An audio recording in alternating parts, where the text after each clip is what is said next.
Thank you, Lord.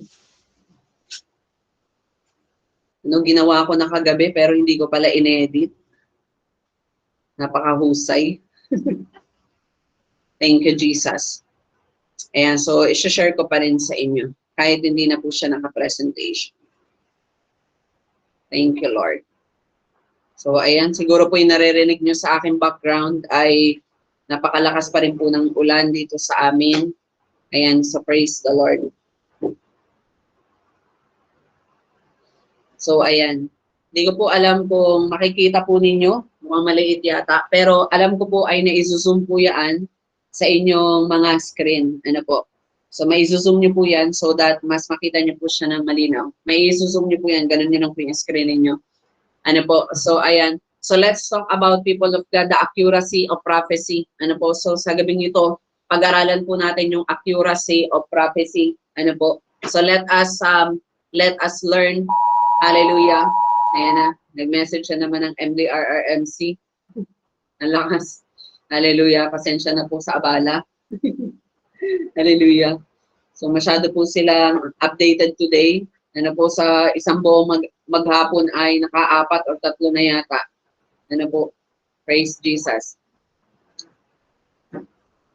Thank you, Lord. So, ayun, so our topic for this night, it's all about accuracy of prophecy. So, paano nga po ba tayo magiging accurate ano po, when it comes to prophesying? Ano po, minsan ay nagtataka tayo, paano kaya sila, Pastor Carl, nakakapag-prophesy ng accurate?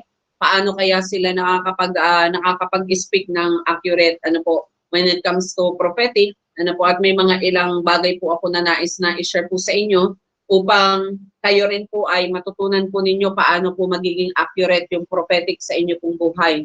Ano po, ang accuracy po ng prophecy ay hindi yung may nakita ka. Ang accuracy ng prophetic ay kung paano natin to i-deliver at kung paano natin ito ma-share or masasabi ano sa iba. Hallelujah. Amen. Totoo yan, Nanay Selena. Ano? Kahapon nga yung si Nanay Yoli ay nasa Gmeet din ay tumunog. Sabi niya, kala daw niya sa kanyang cellphone, tatakbo na daw sana siya sa bomb shelter. Hallelujah. Sabi ko, naku, pasensya na talaga kasi ang naka-on mic ay yung tablet ko kaya naririnig ko yung aking yung mga sa amin signal kasi naka-red alert po kami dito sa buong Metro Manila. Ano po, kasi sa lakas po ng ulan, ano po, sa ibang mga lugar ay baha na. Ano po, so God is good pa rin sa ating pong mga buhay. So ayan, let's talk about the accuracy of prophecy. So sabi po ng John chapter 1 verse 29 to 31, the next day John saw Jesus coming toward him and said, "Look at the Lamb of God, who takes away the sin of the world.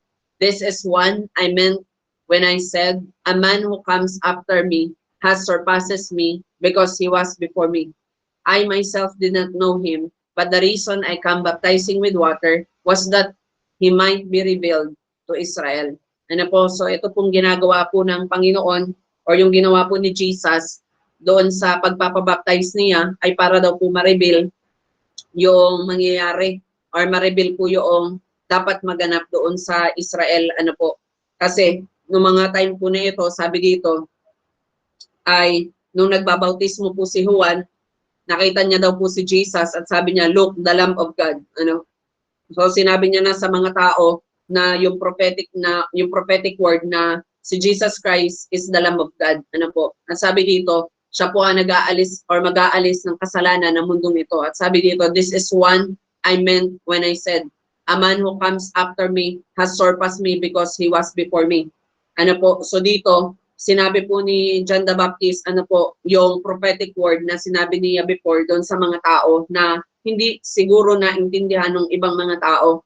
Ano po, pero ito po ay prophetic word. Ang sabi doon, a man who comes after me has surpassed me because he was before me. So sabi doon, yun daw pong isang tao or isang lalaki na papalapit sa kanya ay mas nakakahigit sa kanya at siya po ay nauna pa kay Juan. Ano po, pero kailangan po kasing maganap yung proseso, kaya po si Jesus ay dumaan sa proseso. Ano po, so bakit kaya hindi siya ibinagsak? Ay di ba sabi doon ay Panginoon siya, ba't di kaya binagsak na lang siya mula sa langit? Pwede naman sigurong ibinagsak na lang siya mula sa langit, tas na bagsak sa sabsaban. Bakit kaya siya ay dumaan pa sa tinatawag na birthing process? Kasi po, it is the process. Kailangan pong siya ay dumaan doon sa proseso ng siya ay ipapanganak. Alam niyo ho ba na even po sa pagtatrabaho, naranasan din po yan ni Jesus. Bago po siya tunay na lumakad doon sa pagkatawag ng Panginoon at the age of 30, siya po ay nagkarpentero muna doon sa carpentry house ng kanyang tatay na si Jose or si Joseph. So ibig sabihin, even si Jesus ay dumaan po siya sa pagkakataon na siya po ay nagtrabaho, nagkaroon ng amo. Dumaan siya sa pagkakataon na meron siyang nanay at tatay. Dumaan siya sa pagkakataon na siya po ay nagsasubmit sa mga pariseo at saduceo sa synagogue. May mga pagkakataon po na dumating siya sa moment ng buhay niya na in-enjoy niya ang kanyang kabataan. Kaya sa bawat isa po sa atin, hindi naman po inaalis ng Panginoon yon. Minsan, masyado lamang tayong exaggerated pagdating sa ating so-called prophecy. Kasi yung too much exaggerations ng prophecy ay hindi na rin po maganda. Kumbaga, ang tingin na natin doon too much spiritual, pero wala naman pong sense. Ika nga ay nonsense. Pag ang isang prophecy ay walang sense, malamang it is nonsense. Yung basta na lang tayo speak, the Lord says this, the Lord says that, dinamay pa natin yung pangalan ng Panginoon. Pero ang totoo, wala naman talagang sense yung ating sasabihin or wala namang sense yung ating sinasabi. Nagigets po ninyo? So accuracy comes in us. Sabi dito, will never happen when there is no fullness of the body. So ang accuracy, hindi po pala ito dahil natutunan mo na or na-practice mo na. Nangyayari po yung tinatawag na accuracy of prophecy when it happened, when there is fullness of the body. Kapag ka nagkaroon na ng fullness, at alam ko, napahapyawan ko na ito dati sa aking mga teaching, hindi ko lang po alam kung sa discipleship. So kung sa discipleship, malamang wala po kayo doon, dahil most of na nandirito ay hindi naman po taga WTGR, kung hindi mga taga prayer warrior of God. So I'm just a guest, or a teacher na nagtuturo sa inyo every Saturday. So ang accuracy ng prophecy, nagaganap po yan when there is fullness of the body. So kapag ka naganap na yung fullness ng Panginoon sa ating mga buhay, at paano po yung magaganap? Number 1, baptism in water. Tayo po bang lahat ay bautismo na? Diba? Sige po, pwede po bang makicomment po diyan or mag-react po kayo kung kayo po ba ay nabautismuhan na sa tubig? Diba? Sino po nabautismuhan na sa tubig? Ayan, thank you po. Praise the Lord. So madami-dami na ang mga nabautismuhan na sa tubig. Hallelujah. Wag po natin yung i-skip. Naalala ko yung kaibigan ng spiritual father ko dati. Sabi niya, hindi na daw siya magpapabautismo sa tubig kasi daw, siya naman daw ay nabautismuhan na sa banal na espiritu. Ay hindi po pwede. Si Jesus Christ nga ay nagpabautismo sa tubig tapos ikaw exempted. Exam? Na pwedeng exemption. Kailangan pa rin na lahat tayo ay dumaan sa proseso. Kasi ako man po ay dumaan sa proseso ng pagbabautismo. Dumating ako sa point in the year, if I'm not mistaken, that is year 2021. Dumaan po ako sa proseso ng pagbabautismo sa tubig sa pamamagitan ng aking spiritual father. At ang ikalawa, baptism in the Holy Spirit and fire. So lahat po ba ay naranasan na ang bautismo sa apoy at sa banal na espiritu? So paano po ito maalalaman na ikaw ay bautismo na sa fire or bautismo ka na sa banal na espiritu at sa apoy? Yung may mga speaking in tongues na. Everyone that has speaking in tongues, lahat po kayo ay nabautismuhan na sa apoy at nabautismuhan na sa banal na espiritu. Ang Panginoon or ang body ni Kristo ay fullness na sa inyong buhay. Are you with me, people of God? Naniniwala po ba tayo, mga kapatid? Kasi kung hindi, ay nilalabag po natin kung anong sinabi ng Bible. Ang sabi po ng Acts chapter 1 verse 8, kung babasahin po natin, kapag na-receive o natanggap mo daw ang banal na espiritu, ay bibigyan ka ng kapangyarihan. At yung kapangyarihan na yon ay makikita natin. At the same time, evident po yung power na yon, which is doon nagkakaroon tayo ng tinatawag na speaking in tongues when we experience to have an encounter with the Lord. Ano po, because having speaking in tongues is being open to the spiritual realm. Ano po, wala po akong nakilala na mga pastor na nagdi-deliverance na wala pong speaking in tongues, because speaking in tongues is a language that only you and the Lord understand. Naintindihan po ba natin? Ano po, soon in time, i-share ko po sa inyo yung about sa speaking in tongues para po yung iba sa atin ay hindi po magkaroon ng other mindset pagdating dyan. Ano po, baka umaattend tayo ng prophetic night pero at the same time ay hindi rin po kayo naniniwala sa speaking in tongues or you don't believe in speaking in tongues. Hallelujah, Jesus. Speaking in tongues, open spiritual realm. Ano po, I don't believe people na nagpa-prophesy without having a true speaking in tongues or without an activated speaking in tongues. Kasi alam niyo po, ang speaking in tongues na activated, lahat po ng mga tao na merong speaking in tongues ay kaya nilang matrace or kaya nilang malaman na yung speaking in tongues mo ay totoo. Kaya kapag may mga nagsishare sa akin na, alam mo, Pastor Carl, I have speaking in tongues, and then I always challenge them to, sige, parinig. Iparinig mo sa akin yung speaking in tongues mo so that we may notice kung ito ba ay galing kay Lord o ito po ay mema lang. Ano po, may mga tao na mema lang, la, le, be, de, yara pa, pura ba. Ano po, mema lang. Ano po, yung iba, sinasabi nila na ang kanilang speaking in tongues ay lumalabas lang daw kapag nananalangin. Ano po, wala hong ganon. Ano po, wala hong ganon. Hindi ho totoo yon na ang speaking in tongues ay lumalabas lang kapag tayo nananalangin. Alam niyo kung bakit? Gift ang speaking in tongues. Saan ka nakakita na niregaluhan kita ng damit na kapag kailangan mo lang gamitin, doon ko lang ibibigay sa'yo. Ano po? Gift, meaning binigay na yan sa'yo. Ano po? So when we receive gift of speaking in tongues, it means that it is in us. Ano po? Nasa sa atin na yun kung gagamitin natin. So kami na may mga gift of speaking in tongues, ano po, ginagamit namin yan when we are praying. Ano po, sometimes nga nanalangin kami na gamit namin na speaking in tongues, or sometimes ang ginagamit namin ay yung aming tongues, ginagamit namin siya as worship. Ano, kumakanta rin kami, Puramana nananaye, Libradi atulaba, siyarararabo siya. Ano po, ginagamit din po yan, even mga worship leader, even mga worshiper ng Panginoon. Kasi sabi ng Bible na worship me in spirit and in truth. Ano po, and speaking in tongues means you are speaking through the groanings of the Spirit, means it is spiritual. Nagigets po natin? Ano po? Hallelujah. At ang totoong speaking in tongues is nag-o-open sa atin to the dimensions of spiritual realm. Ano po, hindi lang po ito basta pag-aaral lang na akala natin, porket nakapag-aral ka na ng prophetic sa prophetic night na ginagawa natin lagi every Saturday, ay okay ka na. Pwede ka na mag-prophesy, pwede ka na magsabi ng can I prophesy, can I do this, can I do that. Ano po, don't do that without a proper process. Ano po, hallelujah Jesus. Ano po, kailangan po ng tamang proseso. Kasi magtataka kami saan nanggaling yung vision mo kung hindi naman po open or hindi mo na-experience yung tinatawag na fullness of the body. Kasi alam niyo po, nung mga before pa lamang na nag-i-start pa lang po ako, I was also baptized in the spirit and fire. Pero hindi pa ako baptized in water that time. And alam niyo po, ang nangyayari sa akin, lahat ng mga nakikita ko is napakalabo or hindi ko po siya makita ng malinaw.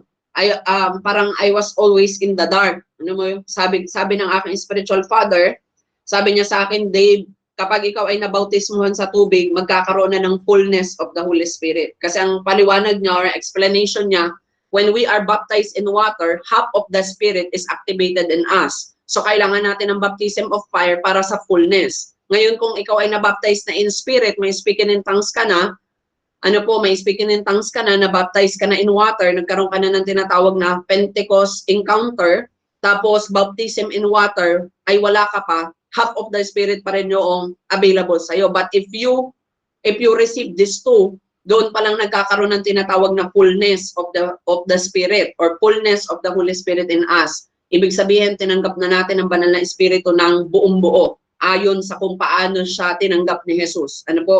At sabi doon, nung si Jesus ay binautismuhan sa tubig, ay bumukas ang langit at bumaba ang banal na Espiritu sa pamamagitan ng dove, ano po, or sa anyong kalapati. Ano po, at may isang tinig na nagsabi, siya ang aking anak na aking kinaluluguran. Ano po? Hallelujah, Jesus. So, ibig sabihin, ando doon yung word ng Panginoon. So, when we encounter the Lord, when we encounter the Holy Spirit, ano po, we become full. Ano, at sabi dito, accuracy will never happen when there is no fullness of the body. Ano po yung accuracy? Mahirapan talaga tayong mag-interpret, mahirapan tayong makakita ng vision kung hindi naman po natin naranasan yung fullness ng Panginoon. Kaya kung ako po sa inyo, ay masuggest, ano, hallelujah, ilang tao meron dito? 19, 20, 1, 2, 3, 24, 25, halos 25 katao ang nandirito sa GMIT na ito ngayon. Hallelujah, I must say unto you people of God, bago mo i-desire ang prophecy, bago mo i-desire ang accuracy in prophecy, i-desire mo muna yung Panginoon. Baka naman puro ka prophesy, wala ka naman relasyon kay Lord. Ano? Prophesy ka ng prophesy dyan, pero wala ka namang right relationship sa Panginoon. Eh paano mo siya makikita ng malinaw? Eh sabi ng Bible, blessed is the one who has pure in heart because they see God. So ibig sabihin, kailangan na magkaroon muna tayo ng pure intention, pure motives, and pure service, and pure relationship unto God before our eyes becomes open. Nagigets po natin? Kasi kung hindi natin susundan yan, aba ay divination yan. Ano po? Pag sinabing divination, yun po yung tinatawag ng mga nasa mundong third eye. Ano po? Kaya puro mga demonyo yung nakikita mo kasi wala pa yung fullness ng Panginoon. Ibig sabihin, wala pa nagmamay-ari sa iyo or wala pang nandiyan, hallelujah, sa loob mo or wala pa nandiyan sa templo ng Panginoon. That's why yung mga demons or yung mga demonic spirit, nagpapakita sila sa iyo para sila na yung umangkin sa iyo. Kaya nga may mga pagkakataon na yung mga open, yung kanilang tinatawag na third eye, ay madalas sila po ay nakakaranas na nasasapian, yung iba naman ay sobrang fear, yung iba naman ay sobrang nalulose of control sila. Ano po yung iba nga, nagle-lead pa into insanity.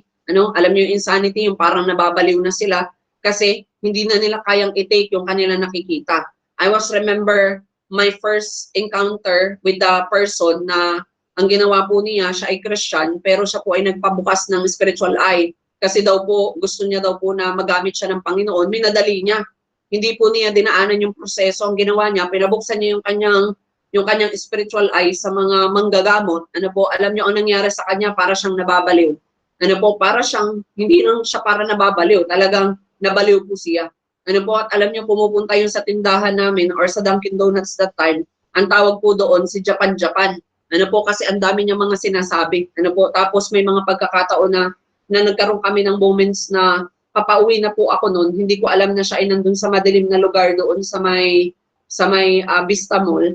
Ano, bigla siyang sumigaw nung may dumaan na batang lalaki na nakabisikleta. Ano, so bigla siyang sumigaw, mahal ka ni Jesus, sabi niya gano'n. Sabi ko, nandun pa si Kuya John, ano, at John ang pangalan niya. Ano po, sabi ko noon, the Lord impressed into my heart na anak, daanan mo, ikutan ninyo ng bike papaganon. So dinaanan namin siya. At alam niyo po, ang tagal-tagal na raw po niyang nangingi ng prayer sa Panginoon. Sabi raw po niya sa Lord, Lord, gusto ko na po maging malaya. Patawarin niyo po ako na nagmadali ako na mabuksan yung gift na binigay mo sa akin. Kahit hindi pa naman ito yung tamang panahon or tamang oras. Alam niyo po, sabi niya, lumapit na daw po siya sa obispo, lumapit na raw po siya sa mga bishop, na mga pastor, lumapit na siya sa mga reverendo, lumapit na daw po siya sa pari, lumapit na siya ng ibang mga pastor, pero wala pong nakapagpalayas ng demonyo na yon sa kanya. Ano po? At in that very moment or in that very day na amin siyang pinuntahan doon sa upuan na yon, ang simple lang ng aking prayer, simple lang ang aking approach. Pwede po ba kitang maipanalangin? At sabi niya lang sa akin, hala, ipapanalangin niyo ako? Sabi ko, yes po. Bakit po? Sabi niya, alam mo ba na ang tagal-tagal ko nang nag-a-ask kay Lord na magpadala siya ng anghel? Alam niyo, ang sabi niya pa nga sa akin noon, baka anghel ka. Sabi ko, ay hindi po, tao po ako. Literal po akong tao, ay nadadama. Sabi kong ganon. Hampasin kita ng konti. Sabi kong ganon. Sabi niya, hindi, para ka talagang anghel.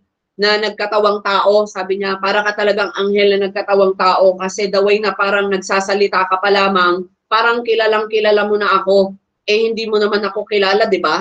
Sabi niya, ano po, and then as we goes on into prayer, alam niyo po sa sobrang tuwa niya, nagtatalon po siya doon at sumisigaw siya doon sa buong Vista Mall.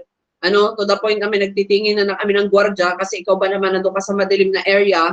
Tapos nagsisisigaw siya doon ng magaling na ako. Ha, ha, ha, la la la la, ha, ha. Gumaganon siya kasi sabi ko, bakit po gumaganon ka? Sabi niya, pinapakinggan ko ng mabuti ang aking sarili. Kasi alam mo ba, sabi niya, hindi ko pala alam ang pangalan mo. Ano ang pangalan mo? Sabi ko, si Dave na lang. Sabi ko, or si Carl na lang ang itawag mo sa akin. Sabi niya, alam mo Carl, I am very amazed unto the Lord. Matagal ko nang hinihingi itong healing na ito, pero sa dami ng napuntahan ko, ikaw lamang ang ginamit ng Panginoon para maalis yung mga nagsasalita sa tenga ko. Nasabi niya doon, ang dami-dami daw niyang naririnig na mga boses simula nung mabuksan yung kanyang spiritual eye niya. Ano po, kaya mga kapatid, ganun din sa mga nandirito sa Gymit na ito na bukas ang kanilang mga spiritual eye. Ano po, maging normal na lang sa inyo na marami kayong boses na naririnig kasi nga bukas kayo. 'Di ba? Kumbaga sa mata, pag ikaw binuksan mo ang iyong mata sa umaga, kahit ayaw mo makita yung isang bagay or isang tao, eh makikita at makikita mo pa rin kasi may mata ka at naka-open yung mata mo. Nagigets po natin? Ano po, at in that very moment, sabi niya doon ay nawala na yung nagsasalita sa kanya at sumisigaw siya doon. Sabi, thank you Jesus, thank you Lord, malaya na ako, magaling na ako, salamat salamat Carl. Sabi niya ganoon. Pero wala siyang idea that I am a leader that time. So hindi pa po ako pastor noon. Ako po ay nag-start pa lamang na mag-explore doon sa gift na ibinigay ng Panginoon, which is deliverance and healing. Ano po, at alam nyo, sabi ko sa kanya, bukas sa bukas, sabi ko, kuya, magpagupit ka, mag-ahit ka ng balbas, at magsuot ka ng maayos na damit. Ano? Dahil ikaw ay pinapagaling na ng Panginoon. 'Di ba? Alam niyo po ang nangyari sa kanya, halos siya po ay nabaliw na. Alam niyo minsan kainit-init ng panahon, talagang naka-sweatshirt. Alam niyo 'yun, ang init-init, naka-sweater. Ano po, sabi ko, Diyos mio Lord, sabi ko kapal-kapal ng suot niya, ang haba-habang naka-long sleeve na jacket, naka-long sleeve na parang jacket na may kuwelyo pa. Tapos minsan nga nakabota pa. Ano po, pupunta yun doon sa shop, bibili lang yun ng isang donut. Tapos sasabihin nun, mahal ka ni Jesus. Lagi siyang ganon. So sabi nila, ayon doon sa mga nakuha kong information doon sa background ng tao na yun, nagmi-minister daw pala yung tao na yun dati doon sa may 7-Eleven, malapit sa shop namin. Tapos dumating daw sa pagkakataon na hindi na raw siya pinapakinggan ng ibang mga kabataan doon dahil nga gano'n na siya, para siyang nabaliw. Ano kasi, may ginawa pala siya na hindi karapat-dapat sa Panginoon, which is yun yung pinabuksan niya sa manggagamot or sa isang witch doctor or isang faith healer, yung kanyang spiritual eye. Ano po, at nag-cause po yun ng trouble sa kanya to the point na minsan daw po naglalakad lamang siya, nakakakita po siya mga na-aksidente sa mga kalsada, nakakita siya ng pugot na ulo, nakikita siya ng mga duguan ng mga babae, mga lalaki, na wala ng kamay, walang paa, yung mga namatay na, nakikita niya yun. At doon po siya nagkaroon ng trouble to the point na nalaman kasi ng kaaway na open siya or bukas, kaya grinab yun ng kaaway na opportunity para magamit siya or para mabaliw siya or para magkaroon siya ng spirit of insanity na tinatawag. But by God's grace, siya po ay pinalaya ng Panginoon. Alam niyo po ba, after a month, bumalik po yun sa akin, sa shop, hinahanap niya ako, sabi niya, asan si Kuya Carl? At nung siya po ay namit ko, tunay na siya po ay pinagaling na ng Panginoon. May kasama siyang kaibigan na nakakotse, at sabi niya, yung kaibigan niya raw ay tinutulungan siya na maghanap ng trabaho. At siya daw ay magkakaroon na ng trabaho. At kaya lang siya bumaba doon, ay hihingi niya raw po ang aking panalangin. So kahit ako po'y naka-uniform that time at ako po'y nasa trabaho pa, ay nagpaalam ako sa aking supervisor at ipinanalangin ko siya. Kasi yung supervisor ko, although siya po ay INC, pero alam niyo yun, one time ay nakita niya rin kung paano kumilos ang Panginoon sa buhay ko. Yun ay Kami pong dalawa na lang ang naka-duty ng that night. Ano po, at pauwi na, siya po ay nauna na. Sabi niya sa akin, Carl, mauna na ako kasi malayo pa ang aking uwian. Sabi ko, sige sir, ako na ang bahala dito sa shop.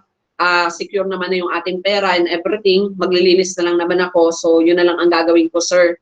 And then, pagpunta niya raw po ng motor, sabi niya pa nga sa akin, para daw siyang nasapian ng maligno, na hindi niya daw po alam kung ano nangyari sa kanya, na parang bigla na lang siyang sumama yung pakiramdam niya at na para siyang nahihilo.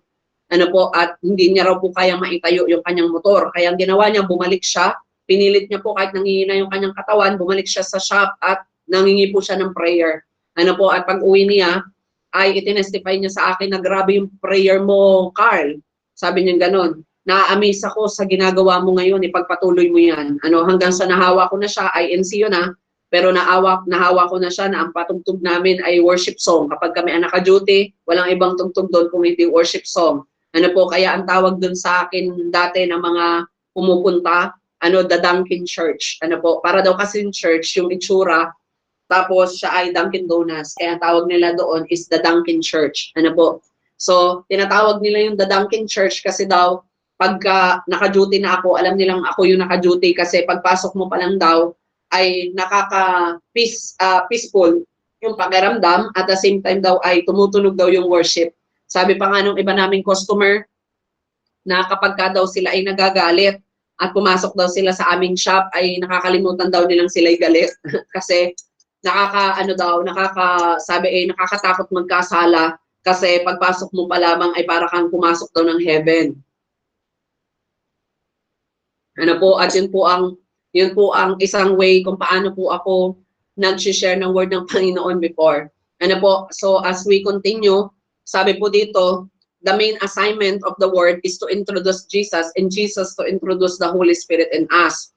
Alam niyo po, ang purpose, bakit siya po ay pinanganak bilang tao, bakit siya ay isinugo ng Ama sa John 3:16, ano po ay, ang pinaka-main assignment niya ay i-introduce si Jesus. Ano po yung word? In-introduce po ang ating Panginoon. Kasi kung magbabasa po kayo, ano po, even po sa Old Testament, lahat po ng salita na nandoon ay lahat po ay tinuturo ay si Jesus or ini-introduce ay si Jesus. Ano? Sabi nga doon, in the beginning was the Word and the Word was God and with God.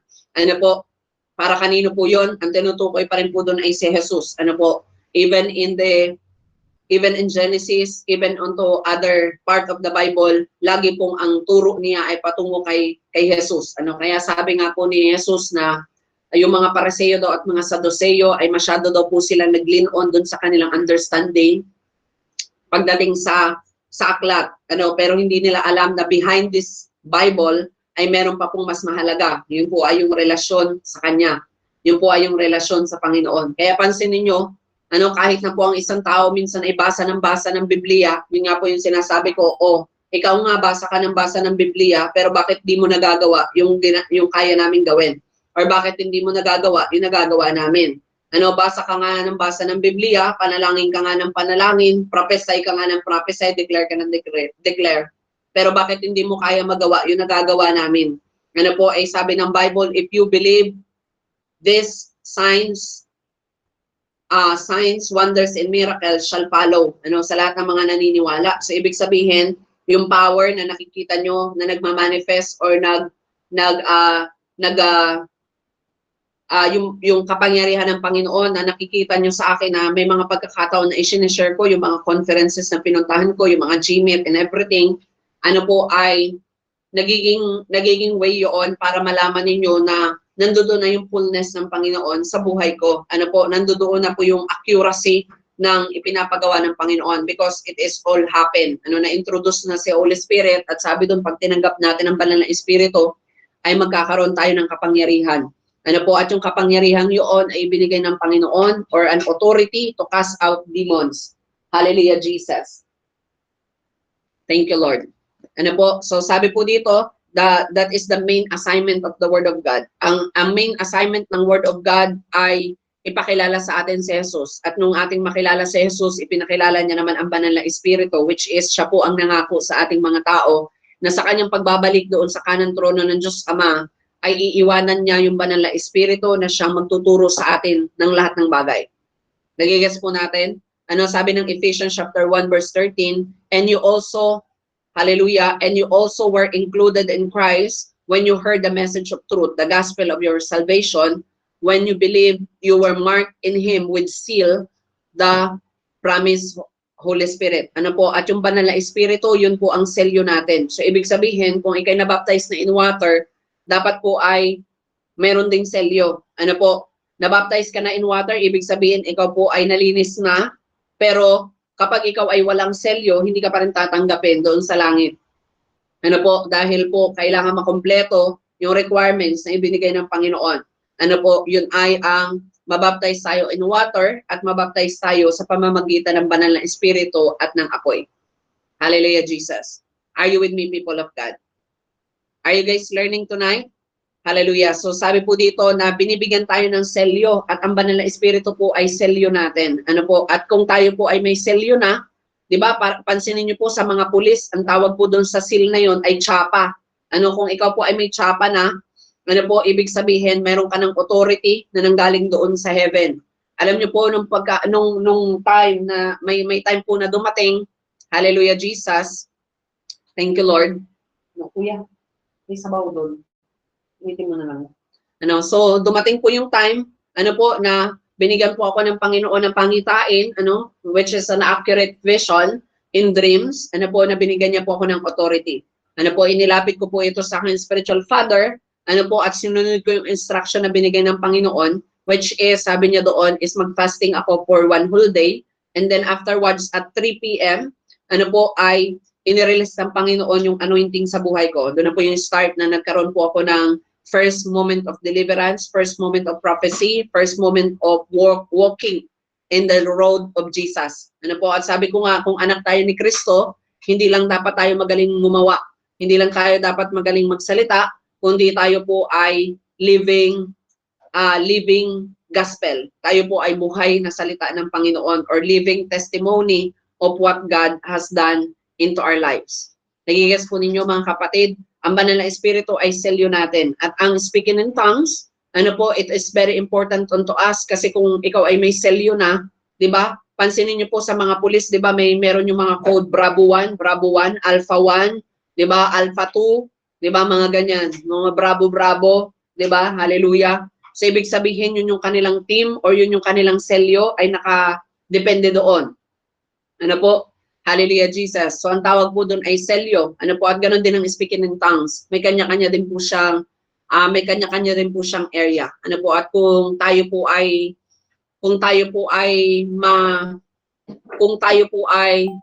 meron ng speaking in tongues, ay makakapag-ano po tayo, meron po tayong access doon sa heavenly realm or heavenly kingdom. Ano po, mamaya, i-ask ko po sa inyo kung sino po yung may mga speaking in tongues. Nawa po ay maging totoo na lang din po tayo. Kung wala ka pang speaking in tongues, okay lang. Kung meron ka ng speaking in tongues, then may papagawa po ako sa inyo mamaya and let the Holy Spirit shows you na kung gaano ka-powerful yung tongues na yan, na hindi nyo ginagamit at itinatago ninyo kasi nahihiya kayo magsyandarababa, rabababa shaya, rabababa shaya.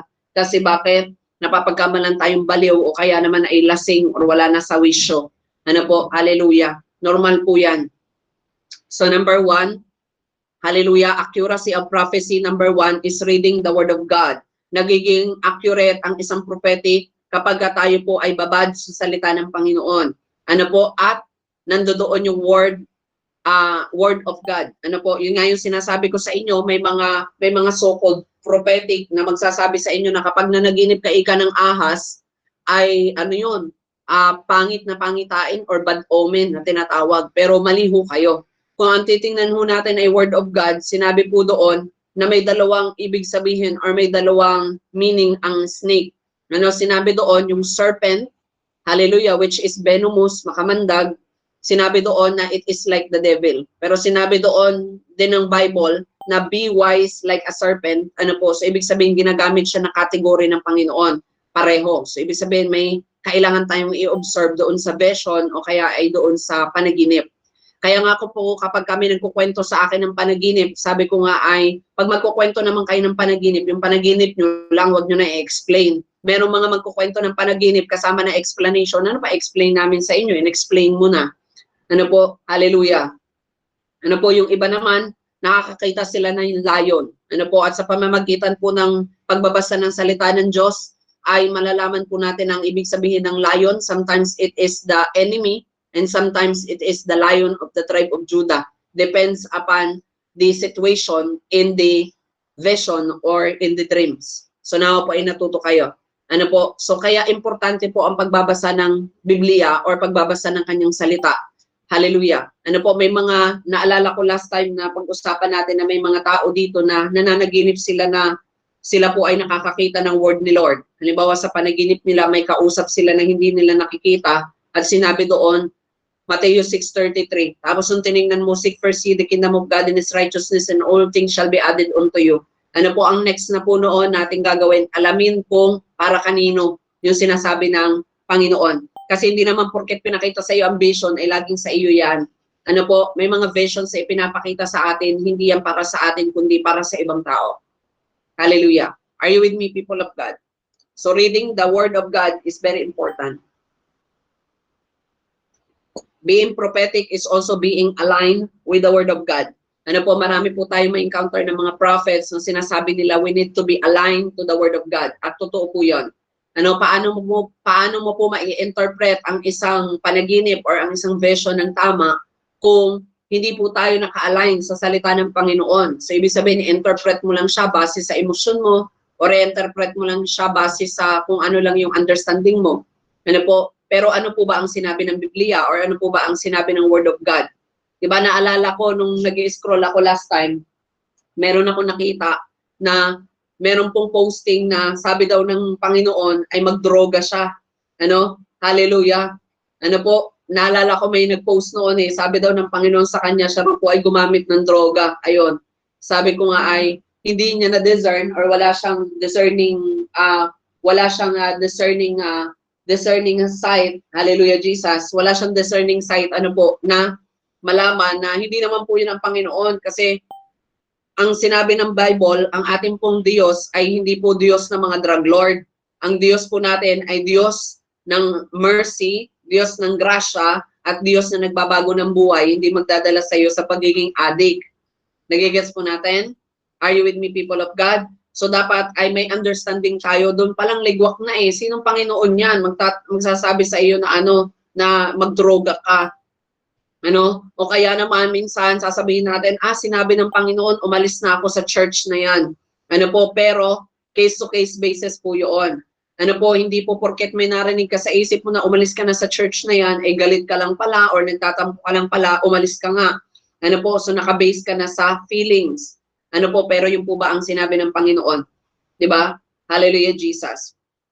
So, kumbaga, case-to-case basis, dapat makita natin yung word ng Panginoon. Kasi ang sabi doon, ang ating Panginoon ay hindi pa bago-bago ng isip. Hindi katulad nating mga tao, tayo po'y pabago-bago ng ating isip. Maaring ngayon gusto natin, bukas ayaw natin. Maaring ngayon, nagkikrave ka sa bangus, mamaya, pagka nandiyan na yung bangus, ang cravings mo naman ay pork chop. Ano, kapag nandiyan na yung pork chop, ang dami-daming pork chop, walay na. Di ba, na-experience nyo na po ba ito pag Pasko or bagong taon? Di ba, pag Pasko, bagong taon, wow, ang dami pagkain, ang sarap, pero nakakaumay. Tapos nung wala na, naghahanap ka ng spaghetti, naghahanap ka ng carbonara, naghahanap ka ng leche plan, naghahanap ka ng ng kung ano pa man. Ano po, yun nga lang, sa halip na leche plan, ang iyong natagpuan ay leche, ang iyong natagpuan. Ano? Hallelujah. Praise the Lord. So nais ko po nasabihin sa inyo ngayong gabing ito na kung gusto po natin maging accurate tayo prophetically, magbabad po kayo sa salita ng Panginoon. Ano po, ang bawat verses na makikita natin sa Bible ay meron pong 7 patong na word ng Panginoon or 7 patong ng revelation ng Panginoon. Okay? Glory to Jesus. Natuto po tayo. So, sa pagbabasa natin ng Bible, halimbawa, pareho kami nagbasa ni Nanay Selena, ano po, minsan may mga tao na sasabihin, ganun din yung nasabi sa akin, nag-send, halimbawa, si Nanay Selena ng devotion, ganun din yung akin, Sis Beb, pareho kami ni Nanay Selena, paano naging pareho yon? Ano po, hallelujah. Kahit na po magkapareho kayo ng verse, pero magka-different yung inyo pong revelation na matatanggap. Kasi ang sabi doon, according to your need. Alam nga namang ang pangangailangan ni Nanay Selena ay rebuking, tapos ang ibinigay sa kanya ay blessing, revelation. Ano po, para mali naman yata yun. Di ba? Hallelujah, Jesus. Di ba? Kung halimbawa po na ang revelation po ay, halimbawa ang kailangan ni Nanay Selena po ay pagpapatawad, pansinin po ninyo, ang ibibigay na word ng Panginoon ay yung according sa pagpapatawad. Ano? Bigla na lamang mababasa mo doon, kailangan mo magpatawad ng 7 beses, 77 beses, 777 beses. Ano po, hindi para sinasabi sa inyo ng Panginoon, anak, kailangan mo magpatawad infinite. Walang katapusan. Eh paano, Pastor? 500 kasalanan na ang nagawa niya sa akin, okay lang. Kahit 1,000 chismis pa ang ginawa niya para sa iyo. Kailangan mo pa rin magpatawad because it is what the Lord, or this is what the gospel wanted to do. Ano po, ay paano kung inaasar ka lamang? Inaasar ka lang ng demonyo, ano, ay pinapaalala lang sa iyo ay ano lang, 50 lamang, pero hindi mo alam, ano po, na ang nais pala ng Panginoon ay maging pure ka. Ano po, at dahil nakurap na yung purity mo, ang nangyayari po sa atin ay nawawala na tayo doon sa right, accurate translation. Ano po, I was remembered before na may mga na-encounter ako mga tao na na-defile yung kanilang interpretation when it comes to the word. Ano po, sabi nila nung una, ay, hindi, pastor, intercessor ka, Pastor Carl. Tapos biglang sunod, ay, tama pala, sinasabi ng Panginoon na nasa apostolic ka. Ano, pero hindi pa binibigay ng Lord kung anong position mo talaga, and so on. Sabi ko, ha? Ano po, ay nung time na yun, napasama na nila yung loob ko. Kaya sinumbong ko sila kay Lord. Ano po, sabi ko nung Lord, sikat naman itong mga tao na to, pero bakit ganito yung kanilang word sa akin? Ang sabi daw sa akin ay, hindi ko raw ginagawa yung pinapagawa ni Holy Spirit. Lahat daw ng healing, deliverance, and lahat daw po ng prophetic word na sinabi ko ay hindi daw nanggaling sa banal na espiritu. Ang tanong ko, anong basis? Wala po silang masabi. Sabi ko, kung nanggaling sa Panginoon ang yung inyong vision or interpretation, dapat po yan ay will equip ka. Meaning to say, sigurista ang Panginoon eh. Lahat yan, ibibigay na sa iyo ni Lord. Ano, kaya nga po may mga pagkakataon na kapag kami ay nag-i-speak prophetically, ano po ay ibinibigay namin yung tamang prophetic word, accurate word para sa iyo. Yung tipong hindi na kita kailangan tanungin na, oh, naranasan mo ba talaga tong ano? Naranasan mo ba talaga tong inaway ka ng kapitbahay ninyo? Ano po? Hallelujah. Praise the Lord. Thank you, Jesus. So doon pa lamang ay maipapakita or nakikita na natin yung accuracy natin, ano po, sa pamamagitan pa lang ng pag-i-speak. Ano, I was remember nung pumunta ako ng Daet na the moment na mag-speak ako doon sa mga tao na yun, ano, okay naman sila lahat during worship, ano po, during works in the Lord, pero pagdating ng revival na, ayan na, nagsisigawan na yung mga demonyo, nag-uunahan na sila magsitakbuhan, or nag-uunahan na sila magsilayasan kasi alam nila, naku, makikita tayo niyan. Sharp yung mga mata niyan, makikita tayo, hindi tayo pwede magtago, or wala tayong matataguan. Ano po, so that is accuracy in the word. Ano po, paano nyo po ba makikilala ang demons? Hallelujah, may idea ho ba kayo? Pwede ko ho bang malaman ang inyong sagot? May idea ho ba kayo paano malalaman na may demons ang isang tao?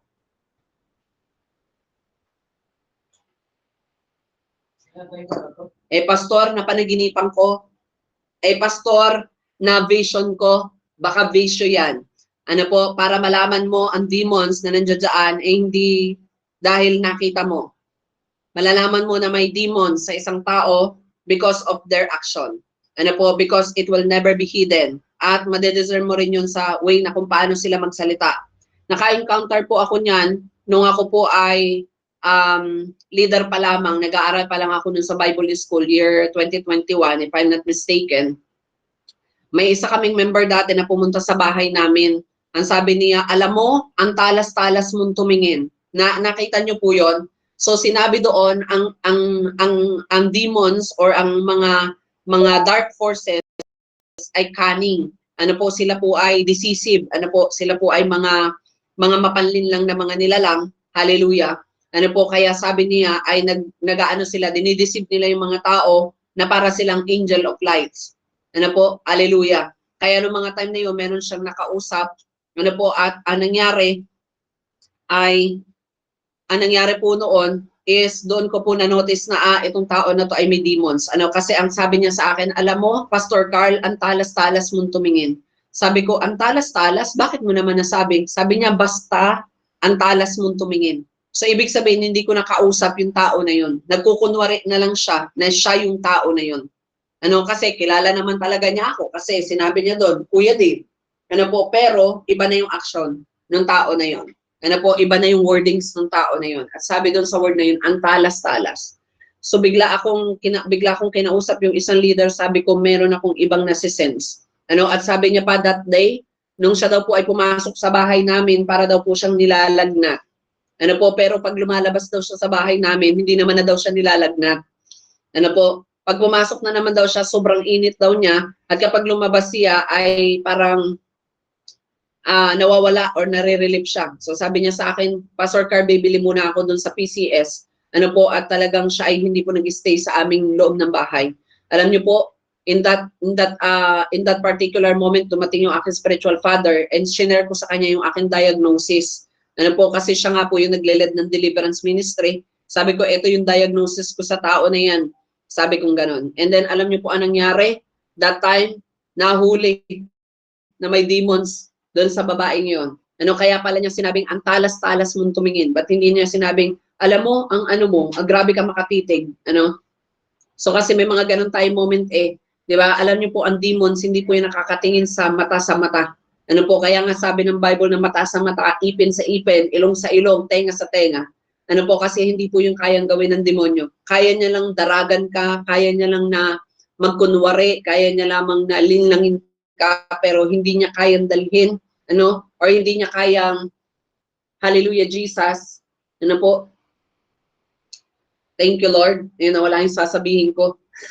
Hallelujah. So hindi niya kayang manlinlang ano po ng isang tao na equip sa salita ng Panginoon. Sabi ko, Lord, hindi ito tama or hindi ito hindi ito kagaya ng mga tao na kaya nilang alamin yung kanilang or kaya nilang sabihin yung dapat nilang sabihin. Bakit gumamit siya ng word na antalas-talas? So ibig sabihin minsan na niyang naranasan yung word ng Panginoon or yung mata ng Panginoon na ganun tumingin. Ano sabi nga po ng Bible na ang mata ng Panginoon ay parang fiery eyes, ano po, kumbaga naglalagablab o nag-aapoy. So ganun katindi. At kung nag-aapoy ang isang mata, hindi natin yun kayang titigan, katulad ng kung paano tayo tumitig sa araw.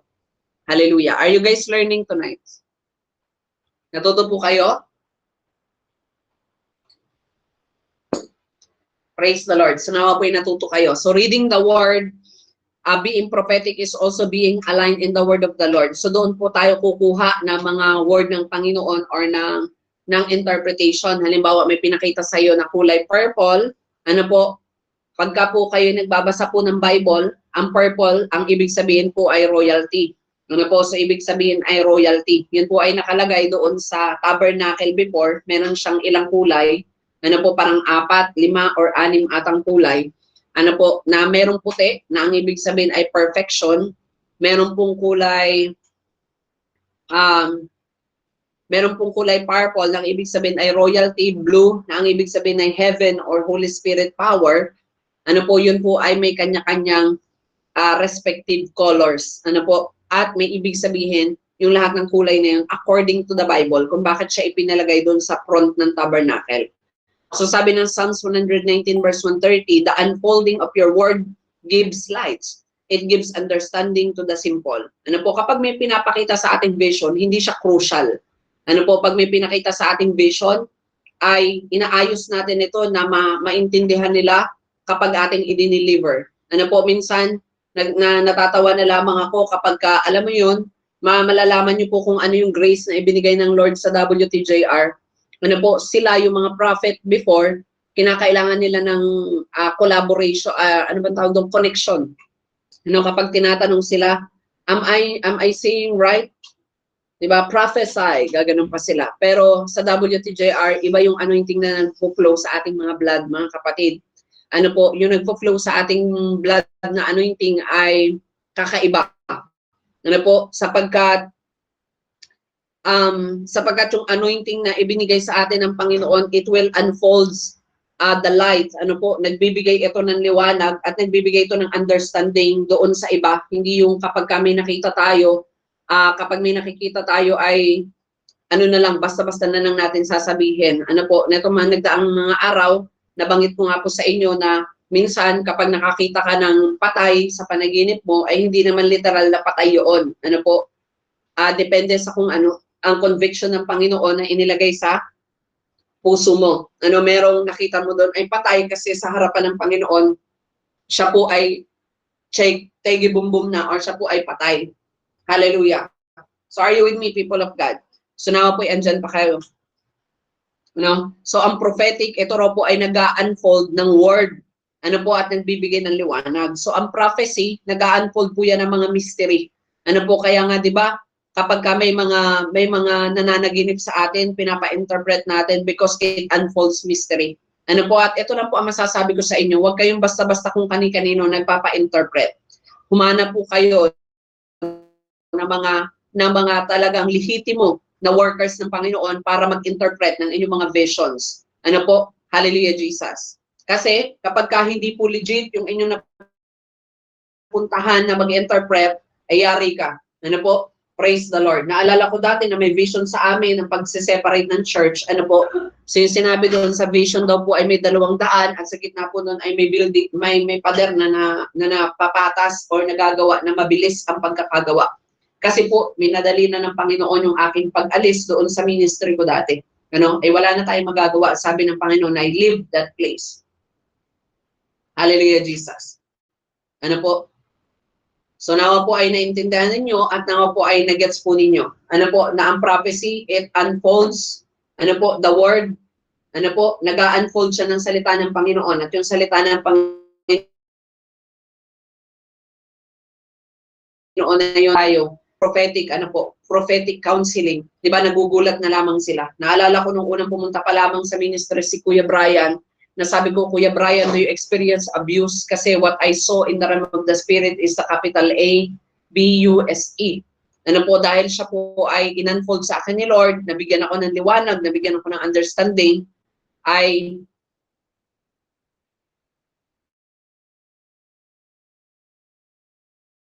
ako ng understanding ng Panginoon, mas madali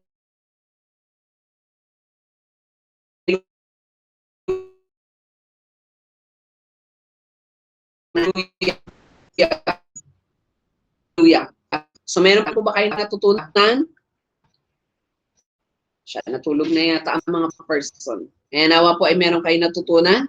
Ano po, it unfolds the words. Ano po, and it gives light. Ano po, at sabi dito, it gives understanding to the simple. Ano po, pinapaintindi nito sa atin, yung mga simple. Ano, katulad ng na-share ko, hallelujah, one time na sabi ko sa inyo, nakakita ko ng 2 cellphone na basag-basag. At sabi ng Panginoon, ay miscommunication or lack of communication. So kaya siya basag-basag kasi hindi mo magagamit. So meaning, it is lacking in communication. Number 2, sabi dito, obedience. The Holy Spirit will bring you stillness and quietness in your soul when they are communicating in you. Ano po, so ibig sabihin, kapag tayo ay sumunod doon sa pinapagawa ng Panginoon, which is number 1, ano po, at kung ano pa ang nakapaloob doon, sabi dito na it will bring stillness and quietness unto us. Alam niyo ho yun, kahit pa po may mga pagkakataon po na kahit nagustuhin mo pa na gumawa ng masama, parang ayaw pong kumonekta ng isip mo. Alam mo yun, dahil siya po ay inayos na ni Lord or nireconnect na ng Panginoon sa iba, ay ganun po ang ating mara-experience or mararamdaman. Ano po, na bakit kaya ganun? Diba? Kaya minsan mapapansin po ninyo kapag kayo po'y sumusunod kay Lord, minsan mapapansin mo, bakit kaya hindi ako pinansin ng leader ko? Bakit kaya hindi ako pinansin ni brother, ni sister? Kasi baka nasapawan mo sila. Na po doon sa pinapagawa ng Panginoon. Pero sabi nga, ay wag mo yung isipin kasi obedient ka lamang kay Lord. Ano, sabi dito, your soul when they are communicating in you. So repentance is not a one-time thing, it is a lifetime experience. So ang paghingi po ng tawad ay hindi isang beses lamang. Ito po ay araw-araw nating gagawin hanggang sa hindi pa sumasagot ang Panginoon. Alam niyo, before, araw-araw, ini-ask ko kay Lord kung anong dapat kong ayusin, dapat kong baguhin, dapat kong character, dapat kong ganito. Ano po, pinapaayos ko yan sa Panginoon kasi ayoko na may makakaabala. Ano po, kaya dumating yung pagkakataon or panahon na when I do prophesying, wala po nakakaabala sa akin when I pray. Ano, naalala ko last time na merong isang member na nag-message sa akin, na may nag-message sa kanya about sa may mga pagkakataon na nagpe-pray daw siya, tapos parang ang kanyang mind or ang kanyang isip daw po ay napupunta sa kung saan-saan lamang, or nakakakita daw siya ng mga malalaswang bagay or hindi po karapat-dapat. Diba? Kayo po ba, naranasan nyo na po ba yun? Nananalangin kayo tapos po parang nagiging green-minded yung inyong isipan.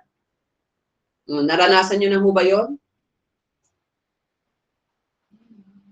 Ayan, kung nararanasan nyo po yan, until today, na kayo po ay nananalangin, ano po, ay ibig sabihin po niya na nasa carnal state pa yung inyong mind. Ibig sabihin, hindi mo pa siya nakokontrol.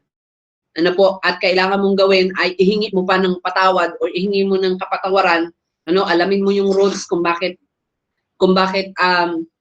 hindi pa nangungusap sa iyo si Lord, or kapag nagpe-pray ka, bakit naguguluhan ka or bakit may nanggugulo sa iyo. Ano po, hallelujah. Praise the Lord.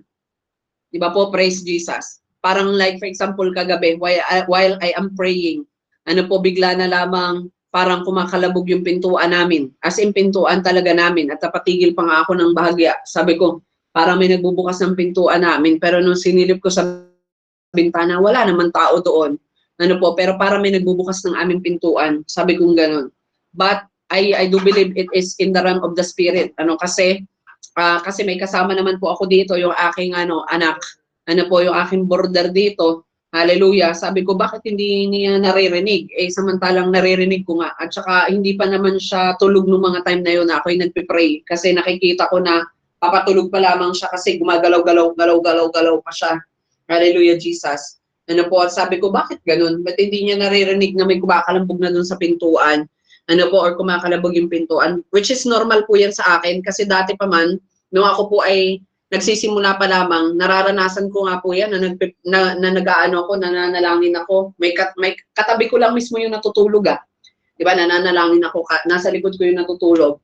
May kumakatok doon sa pinto namin, naririnig ko yung katok kahit na ako ay naka-earphone. Naririnig ko yung katok na ganun talaga. Ano yon, bakal, yung aming pintuan that time ay may bakal. So ang ingay niya. Sabi ko, ano ba naman tong kasama ko? Tulog mantika, hindi naririnig yung yung kumakatok. Sabi ko ganun. Tapos pagtingin ko dun sa kasama ko, sabi ko wala naman pala siyang naririnig. Pero pakinig ko sa earphone ko. Ano po, nanggugulo lamang talaga siya. Ano po, nanggugulo lamang siya. Kasi ganun yun Pag hindi ka na niya magulo sa isipan mo, guguluhin ka na niya physically. Naranasan niyo na po ba ito? Yung magkaroon kayo ng poltergeist. Ano po, alam niyo ba yung poltergeist? Yung poltergeist, yun po yung mga noisy spirit. Ibig sabihin, yung may pinapagawa si Lord sa'yo, ano ang ingay-ingay niya? Nananalangin ka, may naglalaglagan, nananalangin ka, may magkakakatok, may magsisigaw, may mga magsitsit, may mga sa iyo. Basta guguluhin ka niya, as in, i-distract ka niya. Ano po, at kung hindi niyo pa yun na-experience, nawa ma-experience nyo. Hallelujah. Sana ma-experience nyo, guys. Exciting, man. Huwag ka lang matatakot. John chapter 1, verse 29 to 31, sabi dito, the next day, John saw Jesus coming toward him and said, look, hallelujah, the Lamb of God who takes away the sin of the world. This is the one I meant when I said. So ibig sabihin yung obedience. At sumunod lamang naman si John or si Juan doon sa pinapagawa ni Lord. Hallelujah. Kasi magtataka ka, na si Jesus ni-require siya na bautismuhan. Pero ang pinagtataka natin, sino nagbautismo kay Juan? Hallelujah. Minsan mapapatanong tayo, sino nagbautismo kay Juan? Kung siya ang nagbautismo kay Jesus at sa ibang mga binabautismuhan. So ibig sabihin, kahit na si Juan ay hindi magbautismo, siya po kasi ay may special na pagkatawag sa Panginoon. So siya po ay ordained ng heaven. Nagigets po natin? So hindi niya po yun kailangan kasi kailangan maganap yung pinapagawa ng Panginoon. Okay? So that is obedience. Nagigets po natin? Hallelujah, Jesus. 'Di ba? Para pong hallelujah. Para pong sa iba, like for example natin, thank you Jesus, para pong sa iba na may mga pagkakataon na kailangan po nilang dumaan sa level ng kanila pong promotion, pero ako ay diretso na kaagad sa pagiging reverend, because of obedience. Hallelujah, Jesus. Kaya sa bawat isa sa atin, nais po ng Panginoon na kung gusto niyo po maging accurate kayo when it comes to prophesying or when it comes to prophetic, Yun po ang inyong gawin. Ano po, kailangan po na maganap po yun sa inyong buhay. Ano po, maging babad kayo sa salita, at ikalawa, matuto kayong mag-obey or sumunod tayo. Hallelujah, Jesus. Mag-obey tayo or sumunod tayo sa Panginoon. Hallelujah, Jesus. Praise Jesus. So, natuto po ba tayo, mga kapatid? Are you guys learning? Are you learning tonight when it comes to our obedience unto the Lord? Ano po? Praise the Lord. Thank you, God. So,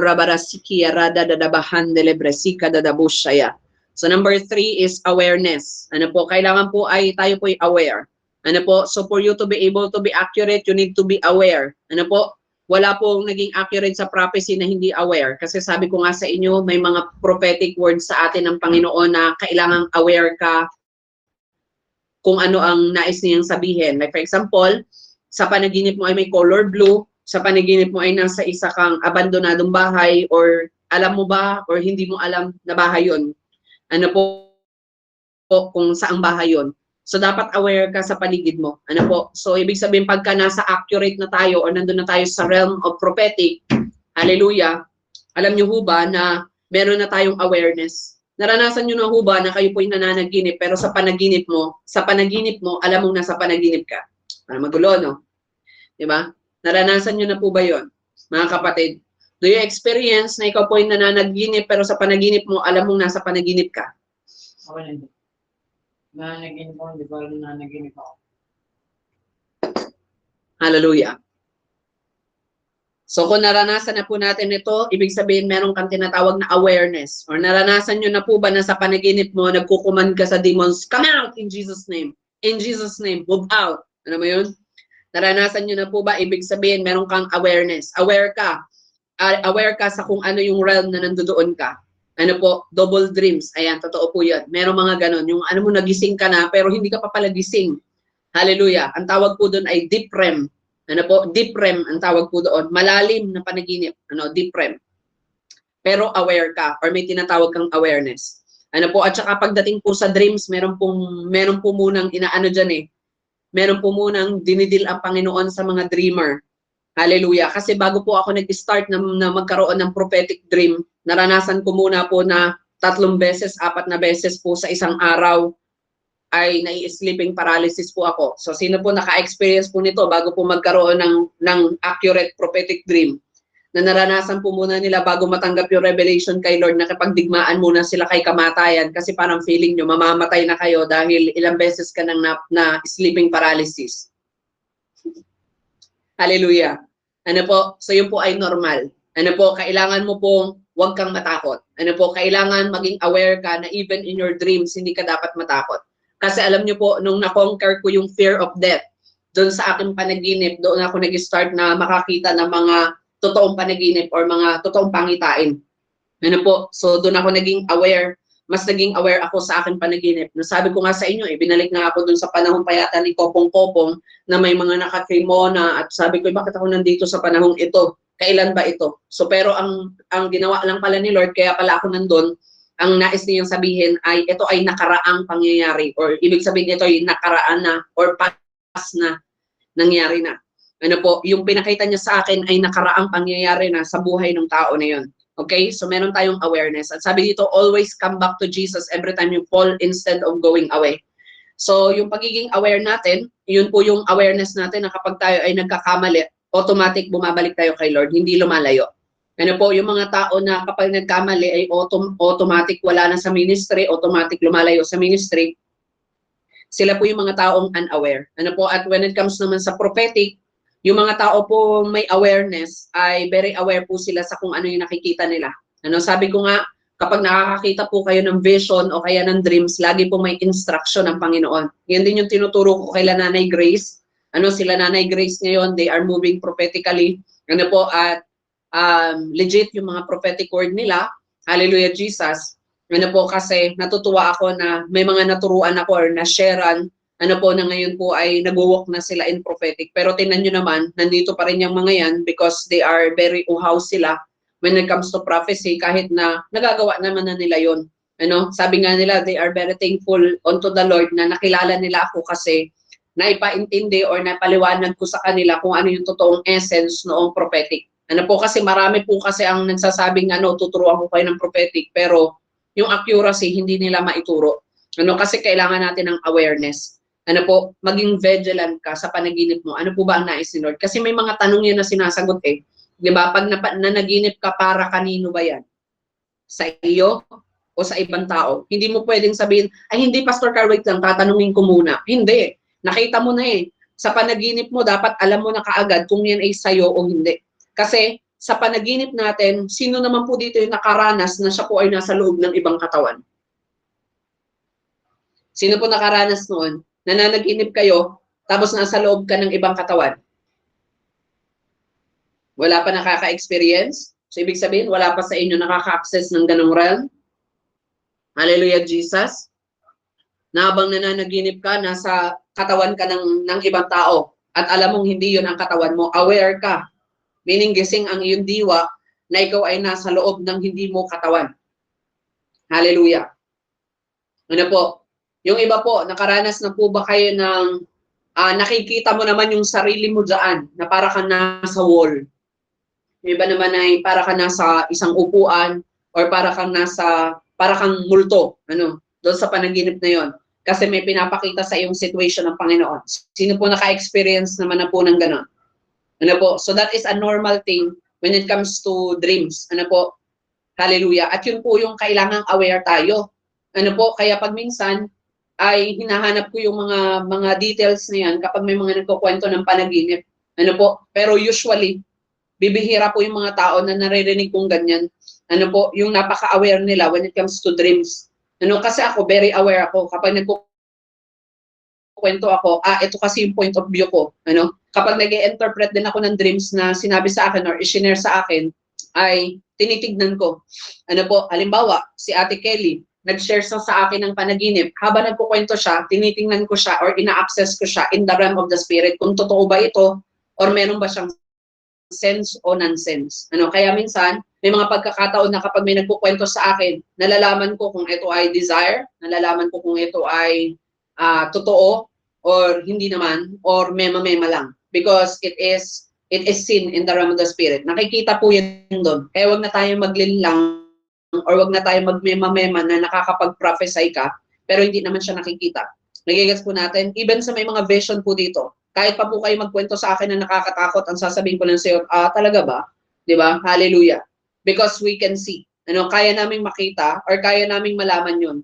Because I always believe in this, na ang may mga vision, kaya po everyone that has vision can will know. Somebody that has visions will know if it is true visions or not. So ibig sabihin, yung mga tao may vision, kaya nilang i-check kung totoo yung vision o hindi. Katulad ng sinabi ko sa inyo kanina, na bakit gusto ko marinig ang speaking in tongues, it is because doon natin malalaman kung yung speaking in tongues mo ay legit o hindi. Merong mga speaking in tongues na legit pero hindi activated. Meron namang mga speaking in tongues na activated pero malalaman mo doon na hindi naman legit. Nagigets po natin? Diba? Nawa po ay natuto po kayo when it comes to awareness. Napakahalaga po nitong malaman po natin itong mga ganitong bagay. Sabi dito, where can I go from your spirit? Where can I flee from your presence? I go up to heaven, you are there. If I make my bed in the depths, you are there. Yan po yung totoong paglakad sa presensya ni Lord. Yung may awareness ka. Ibig sabihin, malalaman mo pala kung ikaw po ay nasa presensya ni Lord o hindi, o wala. Kasi ang isang tao na nasa presensya po ng Panginoon, kahit sa pagtulog niya, nandun pa rin si Lord. Kahit sa pagising niya, nandun si Lord. Kahit saan siya magpunta, andun si Lord. Kaya nga sabi dyan, I go up to heaven, andun ka. I make my bed in the depths. Ibig sabihin, natulog daw siya ng mahimbing. Pero, nandun pa rin ang Panginoon. So, ibig sabihin, wala tayong matatakasan. Kaya ang paglakad ng mga tao na nasa presensya ng Panginoon na hindi yung kinilabutan ka lang, hindi yung nakaramdam ka lang ng parang malamig, baka mamaya nasisiar ka lang kaya naramdaman mong malamig, kinikilabutan ka, mga ganun. Ano po, huwag kang mag-ano dyan, huwag kayong magdepende sa mga feelings na yan. Meron po tayong tamang or legit na kailangan nating alamin, ano po, para malaman natin kung totoo. Kasi kapag aware ka or meron kang awareness, malalaman mo no? Na kahit na natutulog ka, alam mong si Lord ang nakikipag-usap sa iyo. Hallelujah, Jesus. Ano po? Nagigets po ba natin? Praise Jesus. Ano po, parang last time, sabi ko nga, natakot ako nung mga time na yun kasi dito daw sa bahay namin na ito, yung bahay ko ngayon, sobrang dilim daw nito, galing daw ako ng CR, hindi daw ako nagbukas ng ilaw, sobrang dilim, tapos daw nakita ko na ang daming higaan dito sa bahay namin. Alam niyo po yon, pero ipinakita po sa akin ng Panginoon na after noon, na maraming higaan na yan, hallelujah Jesus, yun po pala yung time ng mid-year, ano po, na sobrang dami ng matutulog dito sa bahay namin. Ano po, na ang expected ko lang siguro mga 2 or 3, pero bongga, 6 kami, ano po, 6 kami mahigit, na natulog dito sa bahay namin. Sabi ko, okay Lord, yun lang pala yung pinakita mo sa akin. Ano po, at na-highlight kasi yun, na nakita ko raw na maraming natutulog dito sa aming bahay, or maraming nakikitulog dito sa bahay. Ano po, yun po ay normal na sa akin, yung mga ganung mga pangitain. Ano po, na-share ko nga po sa kanila before na may mga pagkakataon nga na nauuna nang kumatok yung spirit nila doon sa bahay namin. Ano, lalo po doon sa kabilang bahay namin dati. Ako po yung nakaupong ganyan sa table, may kakatok. 1, 2, 3, gano'n. Tapos, hindi ko pagbubuksan. Bibilang din ako. Mga 3 seconds. 1, 2, 3. Bubuksan ko yung pintuan. Ano, kaya may mga pagkakataon na na-experience niya na Ate Lindsay, nakakatok pa lang siya, nagulat siya. Kuya Dave, alam mo nandito na ako? Sabi ko, hindi. May nauna nang kumatok sa'yo, binilang ko lang. Ano, kasi alam kong parating ka na. Ano? Kaya sabi ko, kakatakot ka naman, Kuya Dave. May mga ganun ka ba talaga mga Yes. May mga ganun po akong experience in my life. Ano po? But it is a normal thing. Hindi na kailangan maging OA. Ano po? Sabi ko nga, ang pagiging OA pagdating sa prophetic or pagdating sa dreams, nako, di ba? Hindi yan nagpapakita ng awareness. Nagpapakita yan ng ignorance.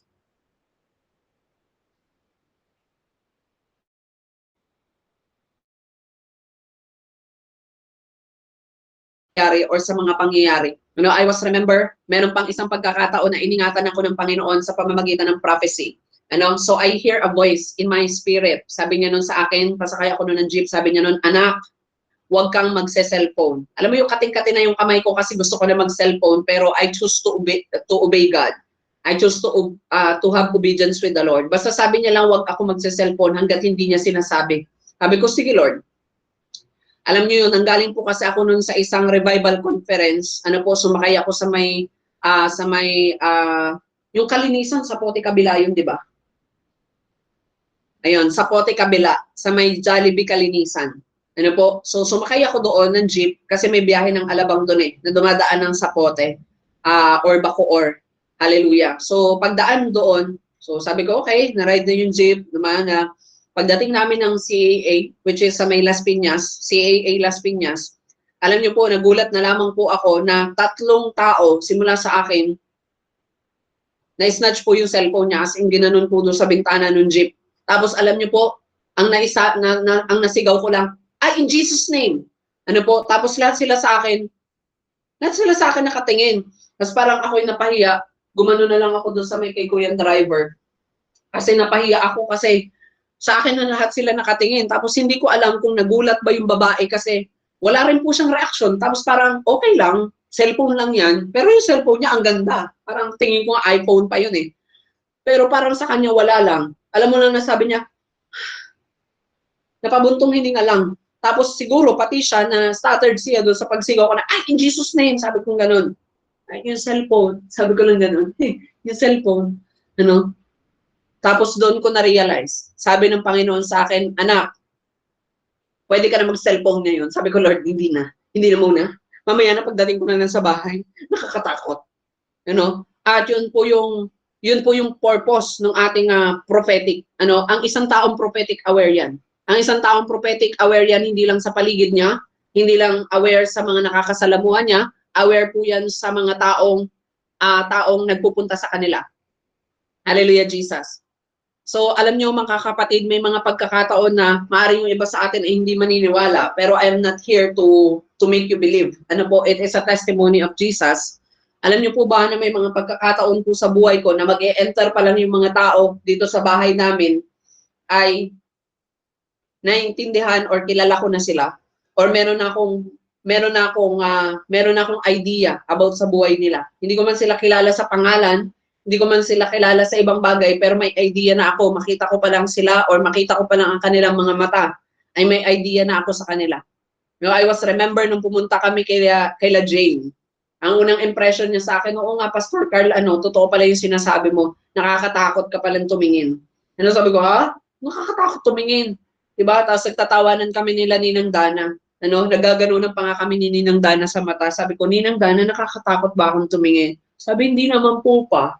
Diba? Sabi ko, okay. Sabi kasi nila nakakatakot daw akong tumingin.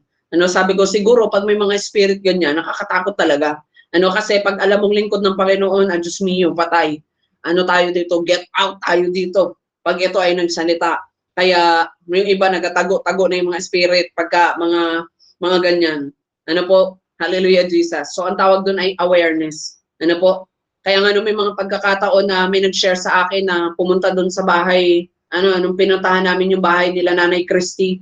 Naalala ko yung sinabi ng aking kumare, Pastor Carl, ano pong naramdaman mo sa bahay namin? Sabi ko, wala, ang saya, ang peaceful, ang sarap ng tulog namin, ang lamig. Sabi kong ganyan. Sabi ko, ay baka nagdideleryo lang yung mga ibang tao na pumunta dito at nagsabi ng mga negative na mga bagay na kesyo may kwakwak at may mga aswang ganyan. Sabi kong ganyan, sila yung inaaswang. Sa amin kasi, takot sa amin yung aswang. Sigihan mo, magpakita ka sa amin. Deliverance talaga kita. Hallelujah. Ngayon mo lang makikita yung manananggal na kumilala sa Panginoon at saka yung tikbalang nakakakilala sa Panginoon. Hallelujah. Kaya sabi ko, pagka ikaw lingkod ka ng Panginoon, hindi ka takot sa mga ganyan. Sila ang matakot.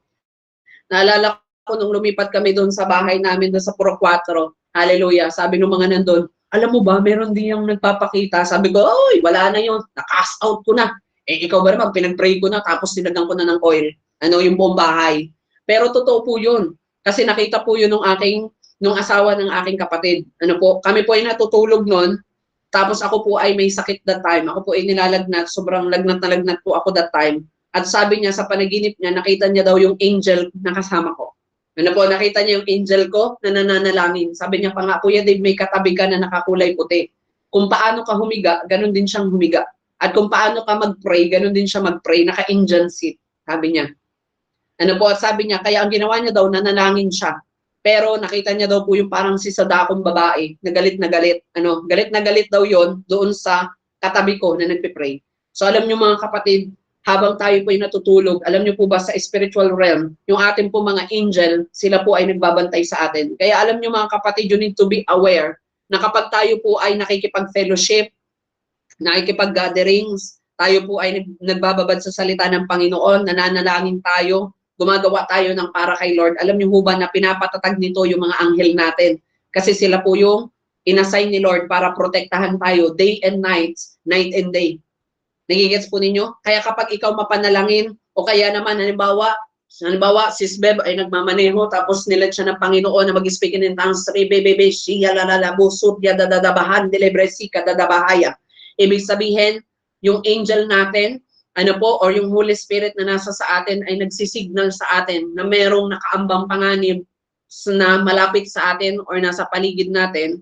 Katulad ng kinuwento ko sa inyo kanina, tinestify ko sa inyo na papasakay pa lang ako, pagkababa ko pa lang ng jeep, sabi ka agad sa akin, huwag kang magsi-cellphone hanggat hindi ko sinasabi.